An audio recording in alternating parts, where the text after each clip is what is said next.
Hi, kids. Okay, number 13, greatest films of all time.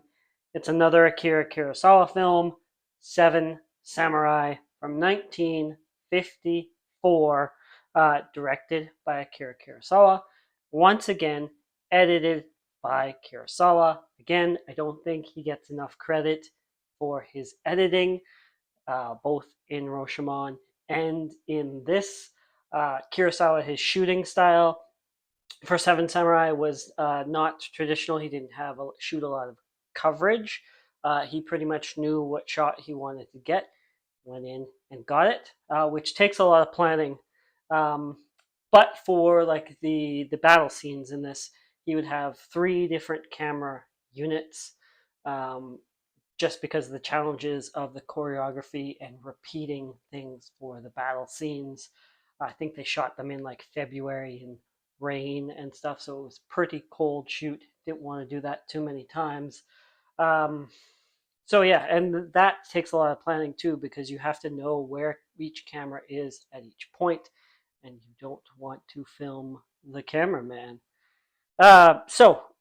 Written or starring, let's get to that part first. So, Toshiro Mifune, again, Takashi Shimura, another Kurosawa regular, and Kyoko Toshima. So, co written, again by Shinobu Hashimoto and Hido Okani. Um, what Kurosawa would do in this case and many other cases, he'd have these writers, he'd work with them.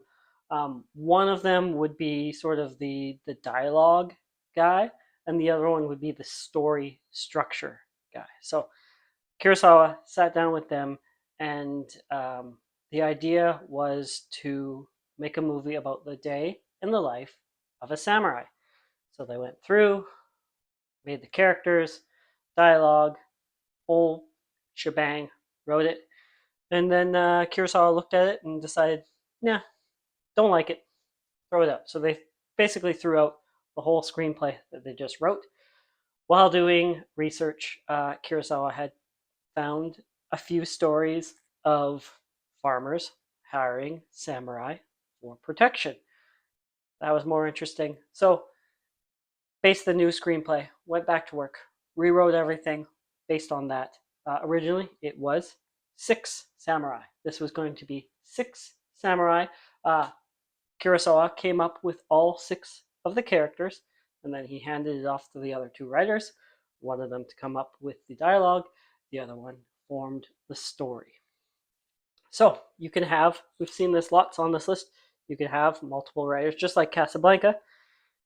Your strength is one thing. Why not put two guys' strengths together and get the best of everything? So it was six samurai, and Toshiro Mifune apparently was first cast as one of the six samurai. Kurosawa noticed that there was an element missing from his posse of samurai, um, sort of the wildness. They were all kind of the same tone, and so he decided to offer Toshiro the chance to come up with his own wild samurai, all of his own. Just come up with a character, we'll incorporate it. Now it's Seven Samurai. So this, at the time, Toho Studios was producing the film. It was the most expensive Japanese film at this time, which worried Toho. The shoot went way over schedule, way over budget. Part of the reason was things like Kurosawa insisted on real sets, living sets. His view was that the realism would lend itself to the actors, make it feel more real for them, and in turn they would give better performances. Kurosawa was also a fan of, he would rehearse with his actors, or he would give them their wardrobe way ahead of time and have them live in their wardrobe, get used to it, get the feel of it, so it's not some kind of weird, especially when you're wearing some of these period piece costumes. So yeah, way overshooting schedule. Like to take his time, get things right. Uh, Toho Studios at this time was making another film that was going over budget. that we were also worried about, that was Godzilla. So a lot of money they were investing in these two films at the time. But hey, works out, didn't it? So yeah, so there's so many film conventions, cliches, tropes originate from Seven Samurai. You've seen A Bug's Life, so you know, right? Bad guys are coming. They're going to steal our crop. What are we going to do? There's that. There's rounding up the posse.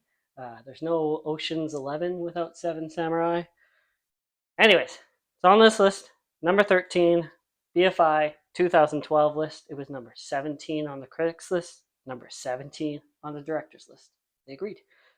2022, last year, number 20 on the critics list, number 14 on the directors list, and then IMDb, according to your rankings and ratings, it is number 21 on IMDb, and on Metacritic, according to the critics, the opposite of you, unless you're a critic, it is number 18 on there. So it's on all of the lists, pretty high up.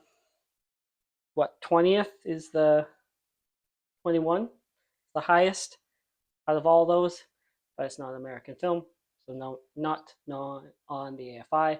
Otherwise, it would have been a lot higher than number 13 probably. Anyways, thank you for watching. Like, subscribe. Bye.